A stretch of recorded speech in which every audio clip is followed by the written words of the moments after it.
26년이 오세훈한테는 솔직히 쉽지 않은 해가 될 거야. 안녕하세요. 운빨사주의 운빨도사입니다. 안녕하세요. 미래소년 운빨량이에요.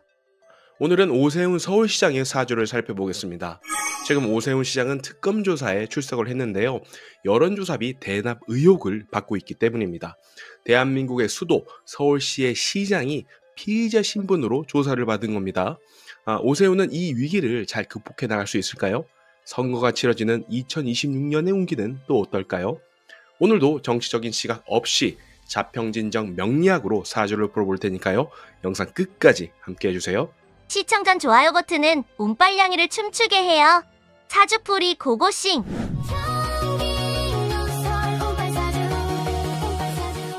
운빨도사, 서울시장이 피해자라니.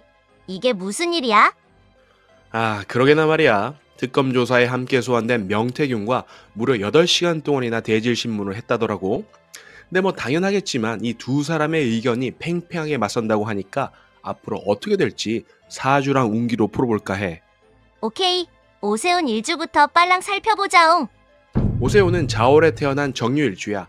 일간에 있는 정화는 별빛, 달빛, 이 은하수처럼 작은 불을 의미해.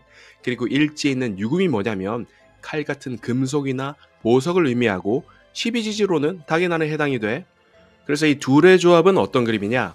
밤하늘을 밝히는 이 촛대 위에 있는 촛불이나 등대 같은 모습이야. 그래서 정유일주인 사람들은 낭만적이고 이 부드러운 카리스마를 갖춘 데다가 총명하다고들 하지. 게다가 정유일주는 참 복이 많은 일주야. 이 일지 12운성 중 장생지를 두었으니 복이 샘솟는 일주라 이거야. 일지에 편제를 또 두었으니까 크고 작은 재물에 관심이 많고 재물복도 있어. 또 일지 지장 안에 숨겨진 글자도 보면 정제랑 편제같이 재물의 기운만 있으니까 재물복, 여자복, 부친복은 많다고 봐야겠지. 이 정유일주 사람의 성격은 어떠냐면 순수하고 선하긴 하지만 맺고 끊는 데에는 강단이 있어. 또 지지에 모두 도화살을 두었으니까 어떻겠어? 매력이 있고 외모도 수려하니까 인기가 있는 사람들이 많다고 봐. 하지만 일주로만은 사주를 모두 알 수 없잖아. 사주의 격과 구조도 살펴보자옹. 맞아. 일주로는 아주 극히 일부분만 볼 수 있지. 사주 격이랑 구조에 따라서 일주 내용이 완전히 달라질 수도 있으니까. 이 사주의 격은 그래서 뭔가 보면 평관격 사주야. 평관은 무광 같은 카리스마가 특징인데 목표지향적이면서도 높은 자존심이랑 리더십, 또 통제력이 있는 워커홀릭 성향이라고 할 수 있지. 사실 평관은 흉신에 해당이 되기 때문에 잘 다듬어서 써야 돼. 그래서 사주에서 어떤 구조인지가 참 중요하다고. 그렇군. 이 사주의 구조적 특징은 무엇이다냥? 첫째로 금이랑 이 수오행에 해당이 되는 재성이랑 평관 7살의 세력이 강하고 자신을 도우고 또 힘이 되어줄 세력인 목이랑 화오행이 없어. 쉽게 말해서 영감이 뛰어나고 권력의 기운이 강하긴 하지만 본인의 의지처나 세력은 없는 아주 신약하고 외로운 사주야. 둘째, 강한 재관을 갖춘 사주니까 권력을 가진 사주야. 권력을 갖췄으니까 좋을 것 같지만 이 문제는 있어. 재성의 뿌리가 강하니까 평관 7살에 문제를 키운다 이거야. 이걸 재생살 작용이라고 해. 이 재성 때문에 자신을 억압하거나 힘을 빼는 기운이 커지면서 편관 7살에 난제를 키우게 된다는 거지. 그래서 재성은 이 사주한테 병이 된다고 봐. 재성은 돈, 여자, 부친을 말하는데 그래서 이런 재성이랑 관련된 일에는 엮이지 않아야만 삶이 평탄하다는 거지. 그래도 다행인 것이 이 흉한 7살의 기운을 다듬어주는 상관이 사회 직업궁에 있는 건 좋아 보여. 재생살의 어려운 난제를 상관의 재능으로 잘 다듬어가지고 결과물을 만들어내는 재능이 있는 사주라는 거야. 상관의 총명함과 재능이 이 사주에서 이로운 역할을 하겠구만. 그렇지. 상관은 평관 7살의 난제도 해결을 해주고 재물이랑 이 결과물을 만들어주는 역할을 해. 대운의 흐름은 어떤 것 같냐옹? 몹시 궁금. 학창시절 대우는 공부운으로 잘 흘러서 어려움을 해결하는 원동력이 됐겠네. 근데 지난 화대운들에는 남모르는 고난이 있었던 걸로 보여. 현재 대운은 만 61세부터 시작된 을미대운인데 문서운이랑 활동운이야. 근데 이 문서운이 들어오긴 했지만 사주에 있는 재성이랑 묶이는 일이 생겨버리겠네. 그래서 이 문서운을 쓰기는 좀 어렵다고 봐. 그래도 활동운은 이 직업의 난제를 해결해주는 운이라서 좋아 보이네. 반윤광길인 운이로군. 연운들은 또 어떤지 보자옹. 2025년 올해운은 어떤지 보니까 문서운이랑 라이벌 기운이 들어오는데 일단 활동성에 피해를 주네. 그리고 라이벌이랑 재성이 합의되면서 재성이 더 커지니까 편관칠살의 난제도 부추기는구만.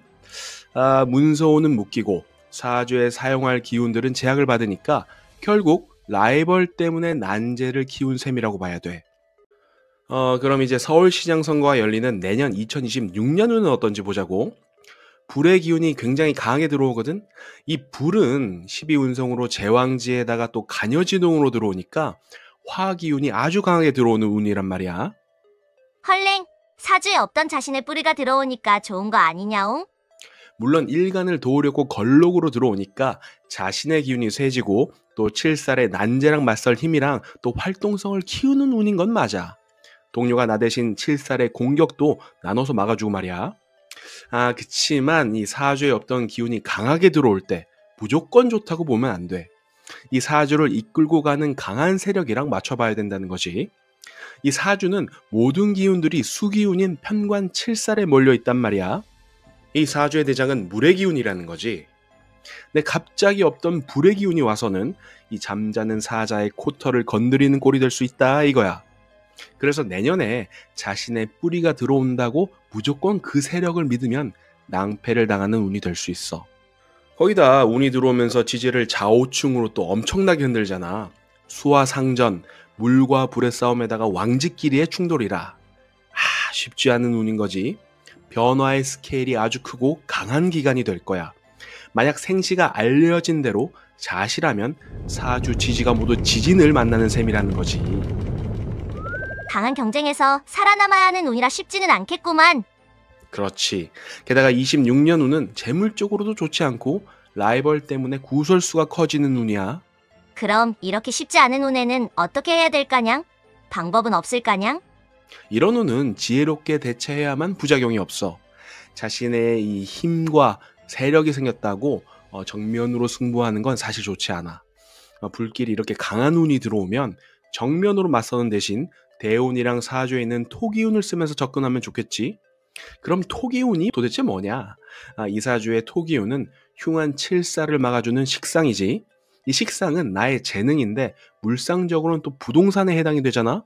그래서 이 부동산이랑 관련된 공략을 내거나 나의 재능을 발휘할 수 있는 전략을 쓰면 선거에서 유리한 승부수가 될 수도 있겠지. 그렇게 하면 본인의 사주에 있는 난제도 해결을 할 수 있고 불기운도 잘 다스릴 수가 있다고 보는 거야. 이 강한 두 기운을 잘 달래서 내가 쓸 수 있다 이거지. 운의 기세를 잘 알고 접근해야 하는 사주구만. 그렇지. 근데 강한 칠살에 맞서면서 또 충돌하는 운이라 26년이 오세훈한테는 솔직히 쉽지 않은 해가 될 거야. 여러분 오늘 영상 어떻게 보셨나요? 구독과 좋아요, 알림 설정 해주시면 다음 시간에 더 재밌고 유익한 사주 영상으로 찾아뵙겠습니다. 그럼 오늘도 운빨 넘친 하루 되세요. 개인 사주 상담은 아래 전화번호로 연락주세요. 다음 시간에 또 봐요.